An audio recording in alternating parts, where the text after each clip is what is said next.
ନମସ୍କାର ବନ୍ଧୁଗଣ। ହିନ୍ଦୁ ଧର୍ମରେ ଏକାଦଶୀ ବ୍ରତର ବିଶେଷ ମହତ୍ତ୍ୱ ରହିଛି। ବର୍ଷକୁ 24ଟି ଏକାଦଶୀ ପଡ଼ୁଥିବା ବେଳେ ପୌଷ ମାସ ଶୁକ୍ଳପକ୍ଷରେ ପଡ଼ୁଥିବା ଏକାଦଶୀକୁ ପୁତ୍ରଦା ଏକାଦଶୀ ବୋଲି କୁହାଯାଏ। ମାନ୍ୟତା ଅଛି ଯେ ଏହି ବ୍ରତ ପାଳନ କଲେ ସନ୍ତାନ ପ୍ରାପ୍ତି, ସନ୍ତାନ ସୁଖ ପ୍ରାପ୍ତି ହୁଏ ଏବଂ ସନ୍ତାନମାନଙ୍କ ଜୀବନରେ ଥିବା ସମସ୍ତ ବାଧାବିଘ୍ନ ମଧ୍ୟ ଦୂର ହୋଇଯାଏ।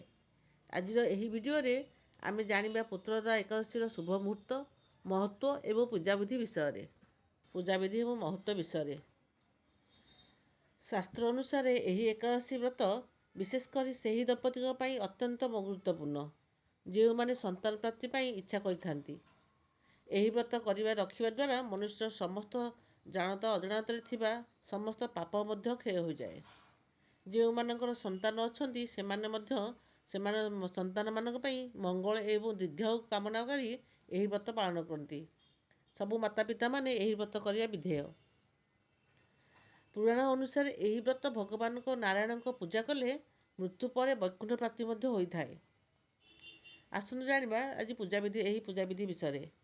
ଏକାଦଶୀ ଦିନ ସୂର୍ଯ୍ୟୋଦୟ ପୂର୍ବରୁ ଶଯ୍ୟା ତ୍ୟାଗ କରିଦିଅନ୍ତୁ ଏବଂ ସ୍ନାନାଦି ନିତ୍ୟକର୍ମ ସାରି ସ୍ୱଚ୍ଛ ବସ୍ତ୍ର ପରିଧାନ କରନ୍ତୁ ଓ ଏହାପରେ ଭଗବାନ ବିଷ୍ଣୁଙ୍କ ସମ୍ମୁଖରେ ବସିଯାଆନ୍ତୁ। ସ୍ୱଚ୍ଛ ଆସନ ପକାଇ ବସନ୍ତୁ ଏବଂ ବ୍ରତ ପାଇଁ ସଂକଳ୍ପ କରିନିଅନ୍ତୁ। କାରଣ ସଂକଳ୍ପ କରିବା ନିହାତି ଦରକାର। ଯେକୌଣସି ବ୍ରତ କରନ୍ତୁ, ସଂକଳ୍ପ ନ କଲେ ସେହି ବ୍ରତ ସିଦ୍ଧ ହୁଏ। ପୂଜା ତାହେଲେ କେମିତି ଆରମ୍ଭ କରିବା ଆସନ୍ତୁ ଦେଖିବା। ଆସନ୍ତୁ ଜାଣିବା ଯେ ପୂଜା ଘରେ ଏକ ଚୌକି ଉପରେ ହଳଦିଆ କପଡ଼ା ପକାନ୍ତୁ ଏବଂ ଭଗବାନ ବିଷ୍ଣୁଙ୍କର ପ୍ରତିମା ହେଉ କିମ୍ବା ଫଟୋ ହେଉ ସ୍ଥାପନ କରିଦିଅନ୍ତୁ। ଯଦି ଆପଣଙ୍କ ପାଖରେ ବହୁ ଲଡ଼ୁ ଗୋପାଳ ଅଛନ୍ତି କିମ୍ବା ବିଷ୍ଣୁଙ୍କ ମୂର୍ତ୍ତି ଅଛି ତେବେ ଗଙ୍ଗାଜଳ ଏବଂ କ୍ଷୀରରେ ଅଭିଷେକ କରନ୍ତୁ ଏବଂ ଭଗବାନଙ୍କୁ ହଳଦିଆ ଫୁଲ, ତୁଳସୀ ପତ୍ର, ଫଳ ଏବଂ ମିଠା ଅର୍ପଣ କରନ୍ତୁ। ମନେ ରଖନ୍ତୁ, ଭଗବାନ ବିଷ୍ଣୁଙ୍କୁ ତୁଳସୀ ବିନା ଭୋଗ ଲାଗି କରାଯାଏ ନାହିଁ। ବିନା ତୁଳସୀରେ ଭଗବାନ କେବେ ବି କୌଣସି ପ୍ରକାର ଭୋଗକୁ ଗ୍ରହଣ କରନ୍ତି ନାହିଁ। ଧୂପ ଦୀପ ପ୍ରଜ୍ୱଳ କରନ୍ତୁ ଏବଂ ପୁତ୍ରଦା ଏକାଦଶୀ ବ୍ରତ କଥା ମଧ୍ୟ ଶୁଣନ୍ତୁ। ଶେଷରେ ଭଗବାନଙ୍କ ଆରତି କରନ୍ତୁ ଏବଂ ଓମ୍ ନମୋ ଭଗବତେ ବାସୁଦେବାୟ ମନ୍ତ୍ରକୁ 108 ବାର ଜପ କରନ୍ତୁ।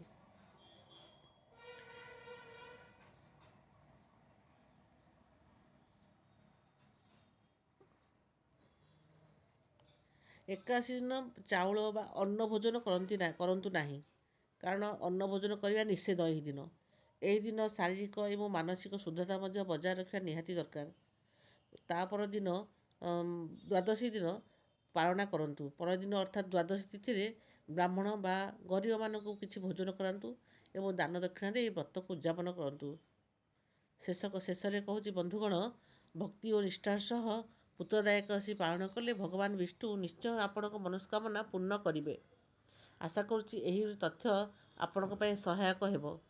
ଏମିତି ଆହୁରି ଗୁରୁତ୍ୱପୂର୍ଣ୍ଣ ଏବଂ ଭକ୍ତିପୂର୍ଣ୍ଣ ଭିଡ଼ିଓ ଦେଖିବା ପାଇଁ ଆମ ଚ୍ୟାନେଲକୁ ନିଶ୍ଚୟ ସବସ୍କ୍ରାଇବ୍ କରନ୍ତୁ। ଜୟ ଜଗନ୍ନାଥ। ଭିଡ଼ିଓରେ ଏହି ପୁତ୍ରଦା ଏକାଦଶୀର ବ୍ରତ କଥା ଯଦି ଜାଣିବାକୁ ଚାହୁଁଛନ୍ତି ତାହେଲେ ନିଶ୍ଚୟ କମେଣ୍ଟ ମାଧ୍ୟମରେ ମୋତେ ଜଣାନ୍ତୁ। ମୁଁ ନିଶ୍ଚୟ ଆପଣଙ୍କୁ ଆଉ ଗୋଟିଏ ଭିଡ଼ିଓ ତିଆରି କରି କହିବି। ଜୟ ଜଗନ୍ନାଥ।